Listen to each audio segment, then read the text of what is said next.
God, good afternoon. God, I didn't think I was going to make it. So, space travel. How it was looked at in the 1960s. So earlier, I started just reading, bouncing from one book to another. And I could have carried on, right? I've had to stop. In the 1960s, they were still thinking the vegetation on Mars with the telescopes that they were using in the 1966, right? But in the 1600s, they were making other observations on the planets, on the moon, Roma, Jupiter and Io at 800 million kilometers, right? And back in the 1960s, they're still thinking that there's snow and vegetation on the moon. It makes you wonder, doesn't it? Over 200 years, or 200 years basically. I tell you what, so much has been made up. So much has been made up. And that is a fact. All right, so I'm just going to read. Don't forget, this is coming out of the 1966, right?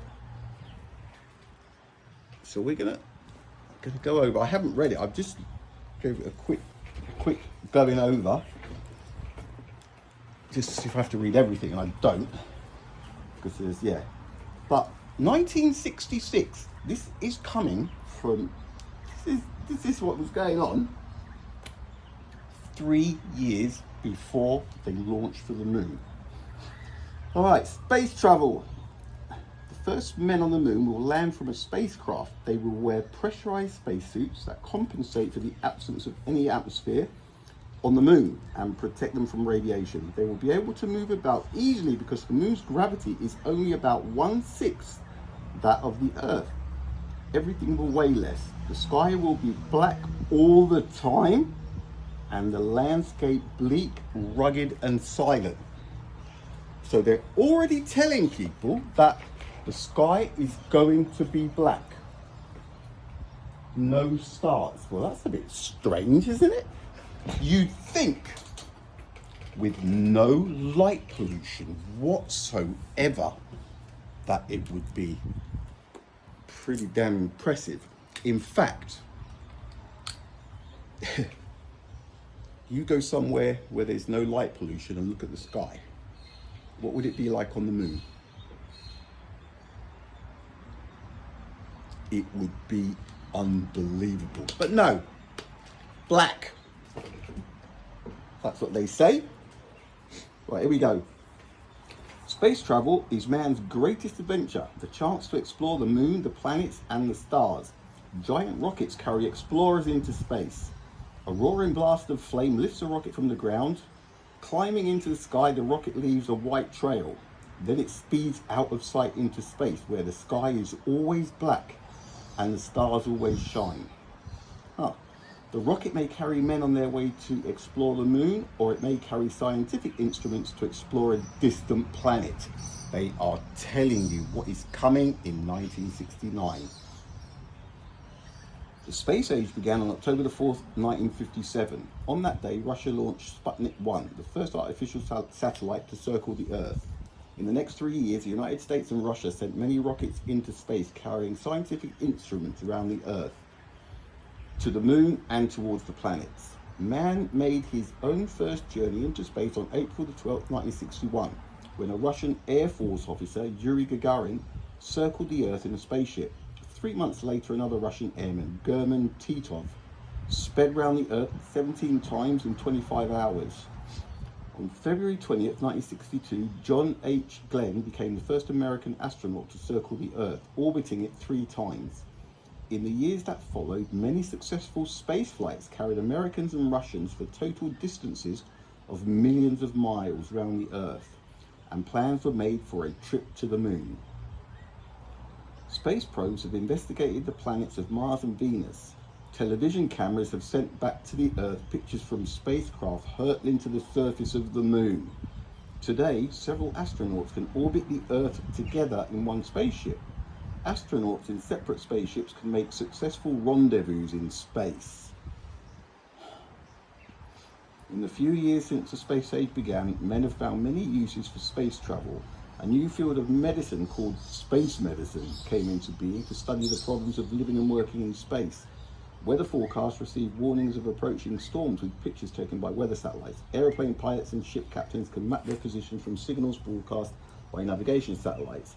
Telephone calls, okay, hang on, I'm just going to skip the bits that are here we go. Space research costs vast sums of money. It also requires the expert knowledge of many highly trained scientists and technicians, and that's how they want to keep it. For this reason, early experiments in space travel were carried out only by countries such as Russia and the United States with sufficient financial and technical resources. So basically, hands off everyone else. This is our observatory, our charade. One of the main reasons why men explore space is curiosity. Man has always wanted to explore the unknown. Many people believe that man should go to the moon and beyond simply because he can go. Scientists believe that space travel can answer many questions about the universe, such as how the sun, the planets, and the stars were formed, and whether there is life anywhere else in the universe. They're never going to get far enough. And how will that answer any questions? Many people believe that man should go to the moon and beyond. Scientists believe that space travel can answer many questions about the universe, such as how the sun, the planets, and the stars were formed. How? How is space travel going to tell anybody how anything formed? See, it's this crap. They write just rubbish that means nothing, and people don't break it down. You could launch 1 billion rockets with 1 billion people. That's not going to tell you how the planet's formed, is it? It's stupid. All right, that's just a bit of an opinion, but... Right, here we go. Powerful rockets.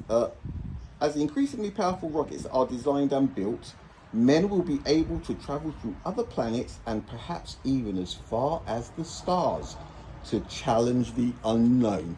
And people just sucked this all up, didn't they? Right. Can you see that? All right. So here we've got space travel. What is space, right? So, the entire universe floats in space. Space continues in all directions, so there's no known limits. The moon moves through space around the Earth. The Earth, and let me tell you right now, I am not saying Earth is round, flat, or anything else. I am reading what's in the book. The moon moves through space around the Earth. The Earth and other planets circle in space around the sun. The sun and millions of other stars make up a giant galaxy whirling through space. Countless other galaxies occur in space as far as man can see with the largest telescopes. The beginning of space. Space begins where the Earth's atmosphere, air in brackets, is too thin to affect objects moving through it. High above the Earth, the air becomes thinner and thinner. Gradually, the atmosphere fades to almost nothing, and then space begins. Most scientists regard space as beginning about 100 miles above the Earth. At this height, a satellite may continue circling the Earth for months, but even there, enough air is still present to slow a satellite and finally cause it to descend. From the Earth to the Moon. The atmosphere continues beyond 100 miles above the Earth, but it is not like the air near the Earth. It consists of widely scattered atoms and molecules of gas and many particles of radiation. These particles are mostly parts of atoms called electrons and protons. The particles carry electrical charges. They are trapped in space by the Earth's magnetism. This part of the atmosphere is called the magnetosphere. Space between the Earth and the Moon is called cislunar space. Cis meaning on this side and lunar meaning moon. As the moon is approached through cislunar space, the Earth's gravity becomes weaker and the moon's gravity becomes stronger. The combined gravities of the Earth and moon are effective to about 1 million miles from Earth.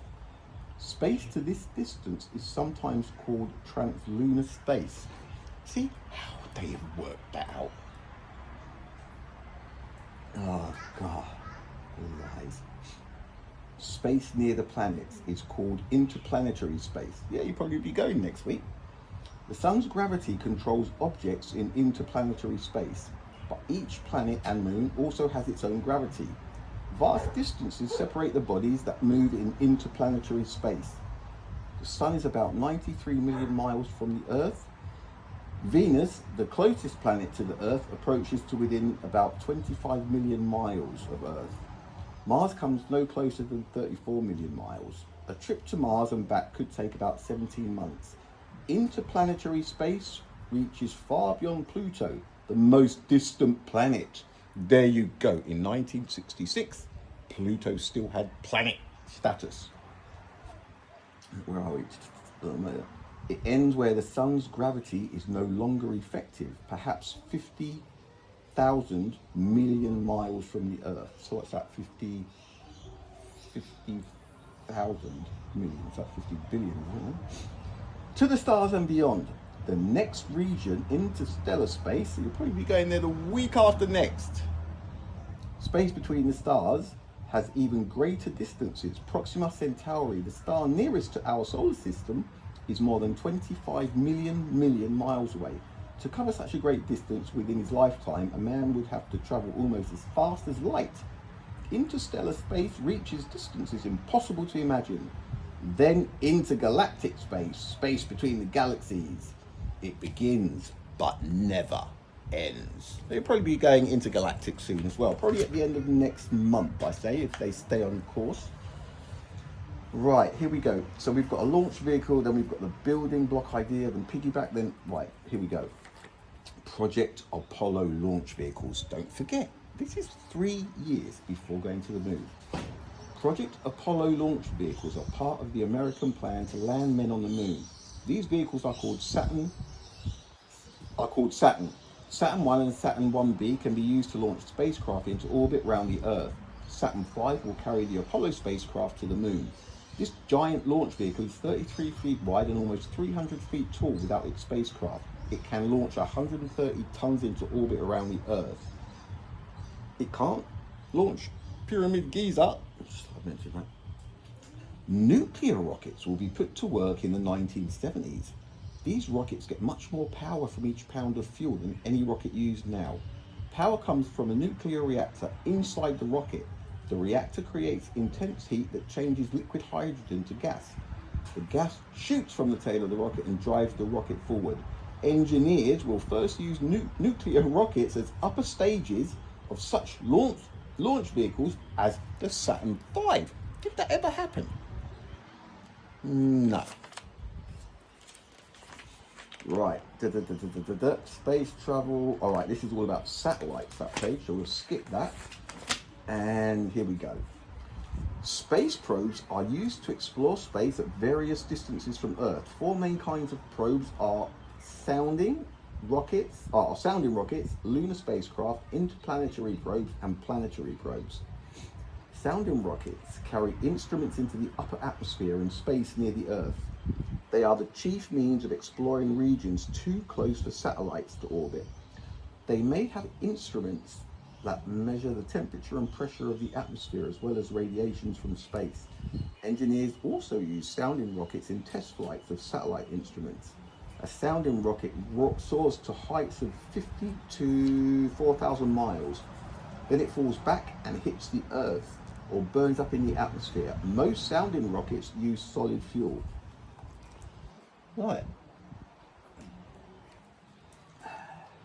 Lunar spacecraft, here we go. We'll explore the moon to prepare the way for men to land there. Engineers want to know what the surface of the moon is like. For example, it might have a deep layer of dust that could bury a spacecraft landing on it. Or it might be a brittle substance that crumbles under the force of a landing spacecraft. Scientists also want to measure the radiation on the moon to see whether it will be harmful to men. In 1959, Russia launched Lunik 2, the first probe to strike the moon. Later that year, Lunik 3 flew past the moon. It took the first pictures of the side of the moon that can ever be seen from the Earth. Lunar spacecraft of the United States include Ranger and Surveyor. Ranger carries a television camera to take pictures of the moon as the spacecraft crashes to the surface. What a load of rubbish. What a load of rubbish. God. Rangers struck the moon in 1962 and 1964. sent close-up pictures to Earth. The surveyor is designed to land gently on the moon. So what they're saying is they launched these things, right? This is back in the 1960s. And they just smashed into the moon. And as they did that, obviously, with the cameras on the front or wherever, as the moon got closer and closer, they were taking footage. And boom, it crashed. But what, live? Was that it's just ridiculous. This is where the lies start. There are two kinds of people on this planet right now when it comes to the moon landings. Those who believe it and those who don't. I obviously don't. My don't starts with Apollo 10. I know for a fact that no Apollo 10 shot up to the moon in May 1969, separated from the command capsule, dropped to within, 7 Ks or 7 miles of the moon, slowed down, but obviously still orbiting, took pictures from, it was 7 miles, I do believe, took pictures and then shot back up, linked up with the freaking command capsule again, and then legged it back down to Earth. 2 months later, Armstrong and Buzz Aldrin and Michael Collins shot up there. There is no way that they descended and slowed down enough to take pictures and then accelerated from 7 Ks or miles above the moon. The amount of look, it's ridiculous. And from there onwards, it's a dead end, because that did not happen, which means Armstrong and the others in 11 did not have any photos, so they didn't go, and so on and so on. To Mars, nothing on Mars ever. It's ridiculous. And the other kind of people are those who believe in the moon landings and everything else that followed. If one thing doesn't happen, the rest of it doesn't happen, because they all piggyback each other. The same as Roma being the pivotal point for the speed of light freaking observations, or the benchmark. He didn't freaking, and there he is observing Io and Jupiter at that distance in 1600s with telescopes that had just fallen out of the factory, and in 1960 something they're still thinking there's freaking trees on Mars and snow. It's ridiculous. It's about common sense. No wonder they told people that to dump it. Planetary probes. Oh, hang on, sorry, that was lunar spacecraft. Right, interplanetary probes go on one-way journeys into interplanetary space. These probes do not reach a particular body in space. They travel among the planets in orbit around the sun. Interplanetary probes measure the changes in solar radiation over millions of miles in space. Scientists also use the probes to study meteoroids. Interplanetary probes explore space in the disc-shaped area formed by the paths of the planets around the sun. This area is called the plane of the ecliptic. Future probes will be able to explore space above and below this plane, but they will have to be launched by rockets more powerful than any now being developed. Planetary probes are sent mainly to the nearby planets, Venus and Mars. These probes travel in orbits around the sun. They generally do not strike the target planet. Instead, they fly past at distances of several thousand miles up to hundreds of thousands. Even at such distances, a probe's instrument can collect much information about the planet. Here we go. In 1962, the United States Mariner 2 passed within 22,000 miles of Venus. It reported that the planet's temperature is about 425 degrees Celsius. Too hot for any known animal or plant. Right, and then they show us a really good diagram of an interplanetary space probe. Here we go, we're getting closer. Don't forget, 1966, 3 years before. Manned spacecraft are lifted into space by huge launch vehicles. Spacecraft's upper end is usually somewhat streamlined to reduce air resistance during the flight through the atmosphere. For example, many spacecraft have the general shape of a cone. They are launched with the narrow end pointing up. Ah, so that was a rocket. They descend through the atmosphere backwards with the broad end pointing the direction of flight. In this way, they lose speed quickly because the broad end offers greater resistance to the air. Spacecraft such as lunar excursion models are not streamlined at all. These spacecraft are designed to operate only near the moon, where there is no air. All manned spacecraft carry special equipment to protect the astronauts and bring them safely back to Earth. This equipment includes life support systems, communications and navigation equipment, control systems, and re-entry and landing equipment. Life support systems supply astronauts with oxygen, food, and water. Oxygen is carried in tanks. Food may be specially prepared to be squeezed from tubes like toothpaste. Machinery regulates the temperature in the spacecraft and disposes of body wastes. The amount of equipment carried depends on the size of crew and length of journey. See, look, they're saying it like this stuff has already been happening. Communications and navigation equipment. Astronauts need a radio to report to scientists and engineers on the ground. They can answer questions and ask for directions in an emergency. Some spacecraft carry a television camera so that doctors can watch the astronauts during the flight. Navigation equipment includes sextants, gyroscopes, and small electronic computers. Astronauts use this equipment to find their position in space and to check their course. Telemetry equipment sends information about all spacecraft systems to receiving equipment at ground stations. I gotta say it again, if you're not within radio range, you are forever out of radio range. You won't get a signal bounce from somebody who you're not in range with. The signal drops, it doesn't carry on through space. Same as light. No source, no light. No light source, no light. Control systems enable astronauts to put spacecraft into any position. They do this by firing tiny jet nozzles.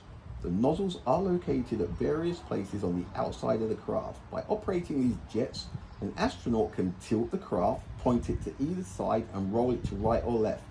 To re-enter the atmosphere, the craft must point a certain way or else it might move away from Earth or descend fast and burn up, and that is not recommended. Re-entry and landing equipment includes retro rockets, and this is where it came from. Retro rockets, heat shield and parachute. Retro rockets fire forwards in the direction that the craft is moving. They slow the craft down and cause it to fall out of orbit. The heat shield protects the astronauts from the intense heat generated when craft plunge through the atmosphere. It is a thick layer of material covering the broad end of the spacecraft. The material melts and flows away under the force of the air and carries much of the heat away. Parachutes open when the craft has lost enough speed. Space travel, here we go. A space station is a special kind of Earth satellite. It might look like a wheel, a cylinder, or the vanes of a windmill. Whatever its shape, it would be extremely large. A space station would carry tons of equipment. It would have living quarters for several crewmen and enough air, food, and water to last them for months.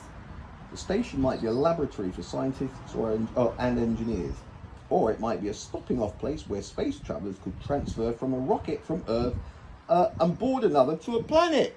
Like, come on, boy, we're going to Jupiter. We were supposed to be leaving an hour ago.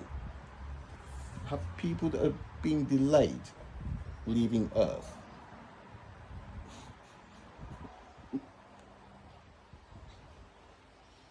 Engineers are still studying the problem of building and launching space stations. One idea is to build a station that folds up into a small enough package to be lifted by an existing launch vehicle. Another method would use a space station made of fabric. This station could be collapsed like an inner tube, launched and inflated in space. Is this where the common sense started to filter out? Is it? Still other plan calls for the separate launching of many parts of the station. Astronauts would then assemble the parts in space, a bit like a Meccano set, but just in zero gravity. Space station laboratories would be used to study the stars, the sun, and the Earth's upper atmosphere and magnetic field. Telescopes in the station would reveal much more about the universe than telescopes on Earth because there would be no atmosphere to dim an astronomer's view of the stars.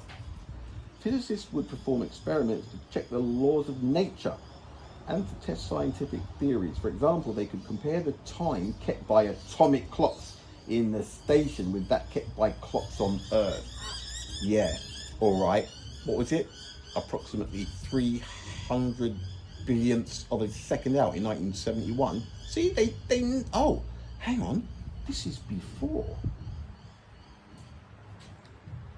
Affected by the Earth, right? Right, see, now right. Biologists could use a space laboratory to learn more about the growth of plants and animals. On Earth, all living things are affected by the Earth's gravity, by the changes of day and night, and even by the attraction of the moon. These forces produce biological rhythms in plants and animals, but many of these forces would not affect living things in the space station. Biologists could use a space laboratory to learn more about the growth of plants and animals. All right, stepping off places for spaceships. The launch into orbit is the most difficult part of a space voyage. This part of the journey uses up most of the spaceship's fuel. After reaching orbit, a spaceship could stop at a space station and pick up more fuel.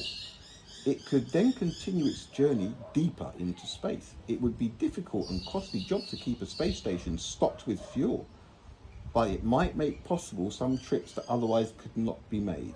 For example, a direct flight to Jupiter needs an extremely powerful launch vehicle that can lift all the fuel needed for the entire trip. But a much less powerful vehicle could be refueled at a space station. There we go. There's soon be a holding pattern at the space station. We got to go into Jupiter. We've got one coming back from Venus, and the one that's supposed to go to Mars is still not even here. Fucking hell. That kind of a thing, you know? Military space stations would serve as orbiting observation posts. They could relay messages and act as communication centers. Operators in the station could keep track of ships and planes, and also of other spaceships. The space station would be an ideal place to train astronauts and other specialists. The equipment needed to launch a space vehicle depends on the vehicle's size. A small sounding rocket, for example, can be launched from a simple stand that has a rail for guiding the rocket. But a huge vehicle such as the Saturn I needs a special launch complex that covers as much ground as a small village. The Saturn I is a two-stage launch vehicle used in practice flights for the American project Apollo. In these flights, the Saturn I will launch the Apollo command module and its crew of 3 astronauts into orbit around the Earth. Pictures on these pages show the equipment needed to launch the first stage of the Saturn I on a test flight. In this test, only the Saturn's first stage, or booster, no booster for me, thank you very much, is live. The dummy second stage is filled with water. Weeks before the flight, a lorry carries the booster to the launching pad. It's an English word, it's truck. That's weird. A lorry. Things that stand out. A crane lifts the booster, not for me thanks, onto a stand called the launch pedestal between the legs of a service structure or gantry. Beneath the launch pedestal rests a large wedge-shaped flame deflector, a device to spread out the rocket blast so that its heat will not harm the ground or the vehicle.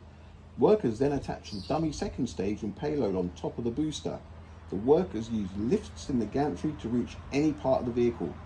After the vehicle has been assembled and carefully checked, technicians connect it to pipes that carry the kerosene fuel, called RP1, and liquid oxygen, called LOX, from storage tanks near the launching pad. Once more, engineers and technicians carefully inspect the vehicle. The huge gantry then rolls slowly away from the booster on a set of special tracks. Close to the launching pedestal, an umbilical tower holds the wires and hoses that connect the rocket's electrical systems and fuel tanks to the ground. In the Launch Control Center, engineers check in instruments and recorders that tell them whether the vehicle is ready. Protected by thick concrete, they watch the launching by means of television and periscopes. The booster engines are ignited. A set of arms on the launch pedestal holds the vehicle until it builds up enough thrust to lift off the ground. All right, I'm going to take a little break there and then come back with, well, we're now getting to the juicy bit, but I'm going to go have a drink and put my washing on the line. I'll be back.